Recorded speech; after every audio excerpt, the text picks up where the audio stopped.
Hello guys, kali ini aku akan membahas mengenai salah satu materi dari mata kuliah pengantar manajemen keuangan yaitu nilai waktu dari uang. Tapi sebelum itu kita kenalan dulu. Perkenalkan aku Deswita Elizabeth Situmeang biasa dipanggil Deswita dengan NIM 2004020079. Oke, perkenalannya sudah. Sekarang waktunya kita masuk ke materi ya.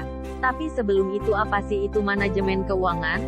Jadi manajemen keuangan adalah bagaimana memperoleh, mengelola, dan membagi dana tersebut sesuai dengan tujuan perusahaan. Nah, langsung aja kita masuk ke inti materi yang mau kita bahas yaitu nilai waktu dari uang. Nilai waktu dari uang itu sendiri merupakan suatu gagasan yang berarti nilai atau value uang akan terus berubah setiap waktunya. Maksudnya adalah nilai uang di masa sekarang dapat disebut lebih berharga di masa mendatang, walaupun nominalnya sama. Terus kenapa ya kita harus mempelajari nilai waktu dari uang ini? Jadi manfaat kita mempelajari ini adalah yang pertama bagi investor yaitu untuk melihat dan mengetahui apakah suatu investasi dapat dianggap menguntungkan atau tidak. Nah, yang kedua adalah bagi perusahaan bermanfaat pada hal penganggaran dalam perhitungan dan penyusunannya. Selanjutnya, yang terakhir adalah bagi pribadi bermanfaat untuk membantu kita mengetahui seberapa besar tabungan yang harus disimpan agar mencapai total yang diinginkan dalam kurun waktu tertentu. Selain itu juga membantu kita dalam hal keputusan membeli barang. Lalu bagaimana cara kerja nilai waktu dari uang tersebut ya? Nah, apabila kita lihat kembali definisi dari nilai waktu dari uang yakni nilai uang di masa mendatang akan menurun daripada nilai uang di masa kini akibat potensi pendapatan dari uang tersebut. Dengan begitu, nilai uang kini akan bertambah seiring dengan adanya bunga majemuk saat dimasukkan dalam investasi. Artinya, nilai uang kini dengan 5 tahun kemudian akan berbeda.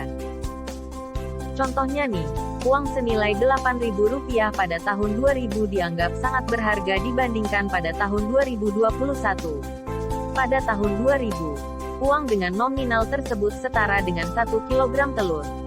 Namun pada tahun 2021 harga telur ayam sudah melonjak menjadi Rp25.000 per kilonya.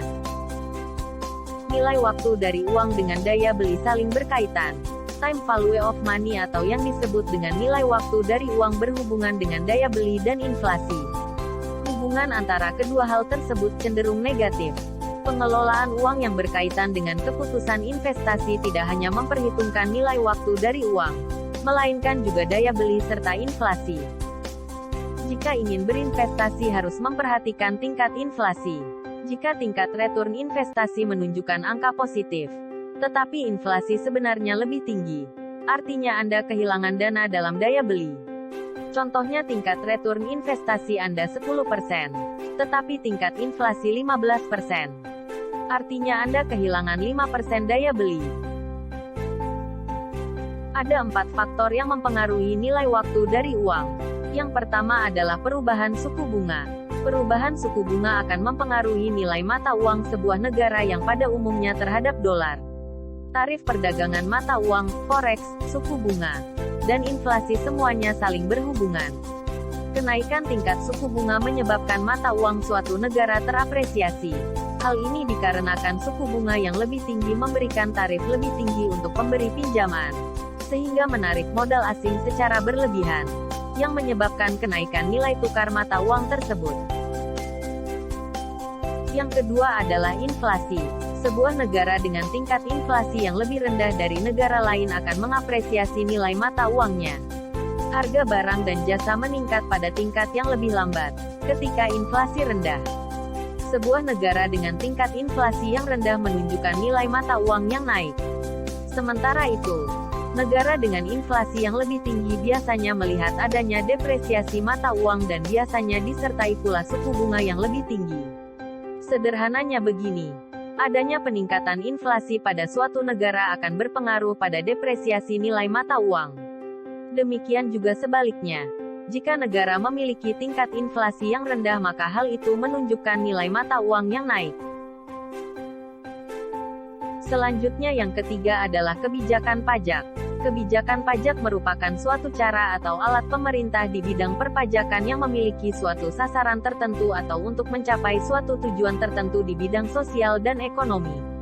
Kebijakan perpajakan bisa menunjang perkembangan ekonomi dan sosial suatu negara.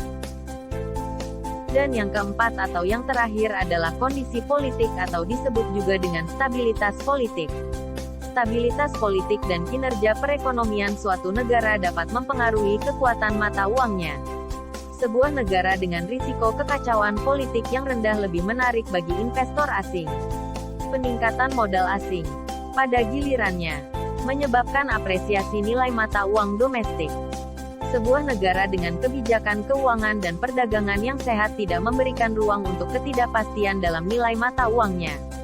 Sebaliknya, sebuah negara dengan keadaan politik yang tidak stabil memungkinkan terjadinya depresiasi nilai tukar mata uangnya. Nah, sekarang kita masuk ke dalam rumus time value of money atau nilai waktu dari uang. Penghitungan time value of money merupakan hal yang sangat penting, baik bagi investor, pelaku bisnis maupun individu. Oleh karena itu perlu bagi kita untuk mengetahui bagaimana rumus dan perhitungannya. Dalam menghitung time value of money, dibutuhkan beberapa variabel seperti berikut. 1. Nilai uang pada masa mendatang disebut future value atau FV. 2. Nilai uang pada masa kini disebut present value atau PV. 3. Suku bunga disebut interest atau I. 4. Periode waktu disebut time atau N atau NPR. Dan yang kelima adalah jumlah tahun yang disebut T. Dari variabel-variabel di atas, rumus time value of money adalah sebagai berikut. FV sama dengan PV dikali 1 ditambah I per N dikali N kali T. Rumus tersebut juga dapat digunakan untuk mengkalkulasi value dari uang di masa sekarang dengan uang yang akan diperoleh di masa mendatang. Nah, itu saja pembahasan kita kali ini. Dan kita sudah tiba di akhir nih. Thank you for watching, and bye-bye.